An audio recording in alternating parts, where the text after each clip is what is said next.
जो उस साइफर से मुतालिक है, उसके बारे में साबिक वजीर आजम और principal secretary to prime minister जो गुफ्तगू कर रहे हैं, उससे आपने क्या नतीजा निकाला? और वो बज़ाहिर जो सियासी तौर पर कहते रहे हैं उसमें, और इस ऑडियो लीक को सुनने के बाद आपके ज़हन में क्या है? देखिए, मेरे ज़हन में 3 बातें हैं। पहली बात तो ये है कि जो लोग सिफारतकारी जानते हैं, वो तो जानते थे कि ये पहले दिन से झूठ बोल रहे थे, इमरान खान और उनके हवारी। एक अपने ही मुल्क के सफ़ीर का जो साइफ़र होता है, वो किसी दूसरे मुल्क की तरफ से धमकी नहीं होता। वो सिर्फ़ किसी मुलाकात की तफ़सीलात होती हैं। मुलाकातों का जहाँ तक ताल्लुक है, तो उसमें सिफारतकार एक-दूसरे से बहुत कुछ कहते हैं और उसमें भी धमकी कभी नहीं दी जाती। अमेरिका को अगर धमकी देनी हो किसी मुल्क को, तो अमेरिका के पास बहुत सारे तरीके हैं और हमने अमेरिका को बहुत सारे मुल्कों को धमकियां देते देखा भी है। जब मैं सफीर था तो मैं हर मुलाकात का रिकॉर्ड बनाता था और भेजता था साइफर के जरिए। तो ये तो बात वाज़ेह थी कि ये एक ड्रामा था पहले दिन से। अमेरिका की तरफ से कोई धमकी नहीं दी गई, रिजीम चेंज का कोई प्रोग्राम जो है वो दूसरे मुल्क के सफीर को बता के नहीं किया जाता। और तीसरी बात यह है कि अगर तल्ख ज़बान भी इस्तेमाल की जाए, तो वो सिफारतकारी का एक हरबा होता है दूसरे मुल्क को ये समझाने के लिए कि भाई हमारी और आपकी बातचीत आजकल अच्छे रुख पर नहीं जा रही। ये पहली बात है। दूसरी बात यह है कि इमरान खान साहब ने बड़ी बदयानती से इसको इस्तेमाल किया एक हवा खड़ा करने के लिए, ताकि वो ये साबित कर सकें कि वो किसी साजिश का निशाना बनाए गए हैं। वो आज की इस ऑडियो से वाज़ेह हो जाना चाहिए कि वो उनकी एक मंसूबाबंदी थी जिसके तहत उन्होंने ये झूठ कौम से बोला। मगर एक तीसरा पहलू भी है, वो हमारी कौम का है कि हमारी कौम कितनी भोली है कि हर थोड़े दिन के बाद कोई भी आके साइफर गेट बना दे, मेमो गेट बना दे, चाइना गेट बना दे, चंपू गेट बना दे और हमारी कौम माशाल्लाह उसके अंदर उलझ जाती है। और हमारी सहाफत का भी ये हाल है कि सहाफ़ी बरादरी में भी ऐसे लोग मौजूद हैं। मसलन एक हमारी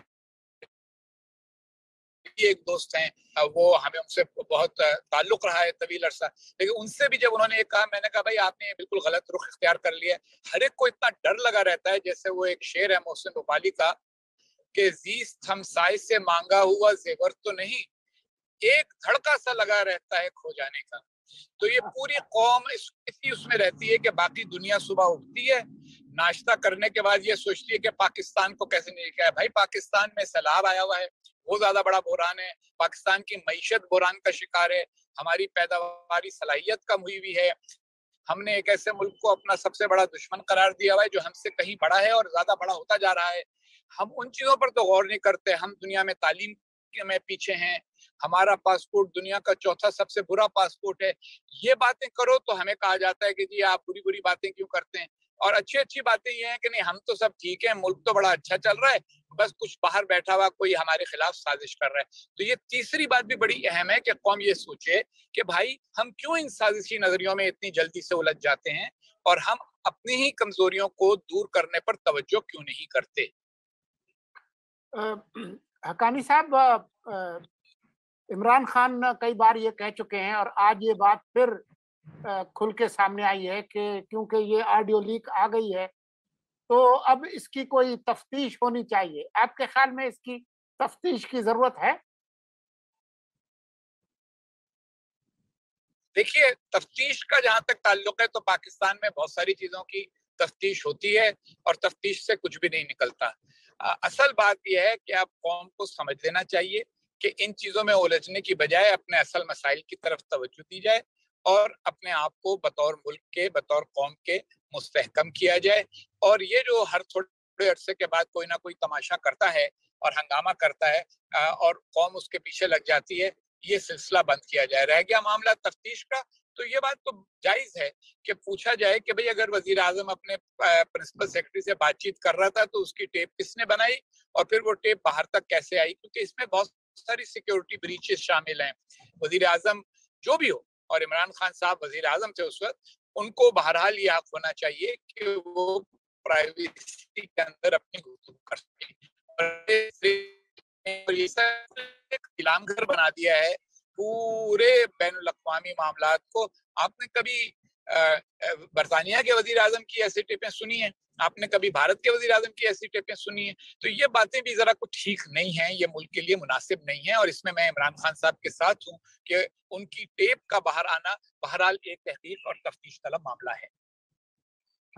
حقانی صاحب یہ بتائیے کہ عمران خان اپنے اس بیانیے پر قائم ہیں کہ امریکہ نے، غیر ملکی طاقتوں نے ملکی اسٹیبلشمنٹ کے ساتھ مل کر میری سرکار گرائی ہے اور یہ جو لوگ آئے ہیں یہ ان کے ایجنٹ ہیں، لیکن ساتھ ہی انہوں نے 2 امریکی لابنگ فرمز کو بھی ہائر کیا ہوا ہے، ادھر امریکی سفیر سے بھی مل رہے ہیں، ادھر پریزیڈنٹ ہاؤس میں آرمی چیف سے بھی 2 ملاقاتیں سولنگی کر رہے صاحب، ہیں.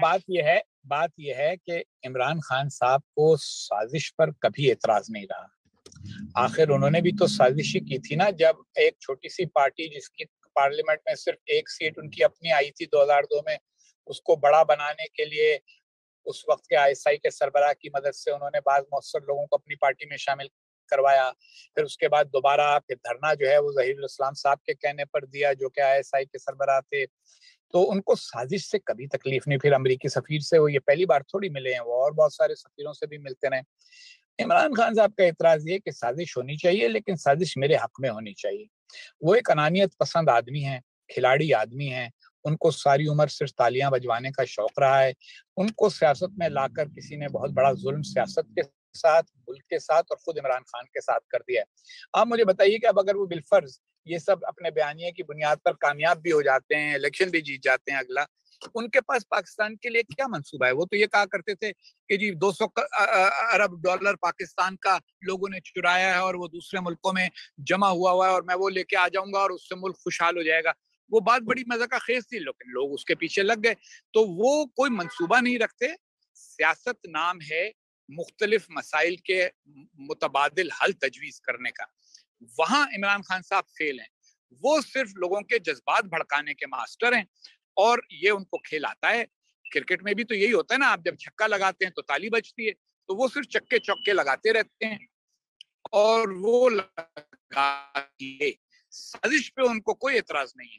اعتراض ان کو یہ ہے کہ میرے خلاف نہیں ہونی چاہیے، میرے حق میں ہونی چاہیے. حقانی صاحب، بہت سارے ایشوز ہیں، ان پر پھر کسی وقت بات کر لیں گے. آج ہم نے آپ کو ضرور سر، سفر میں آپ کو ہم نے تنگ کیا. آپ کے وقت کا بہت شکریہ.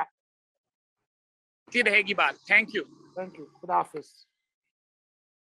اسی کے ساتھ ہمارے آج کے پروگرام کا وقت ختم ہونے کو آیا. اجازت دیجیے. خدا حافظ.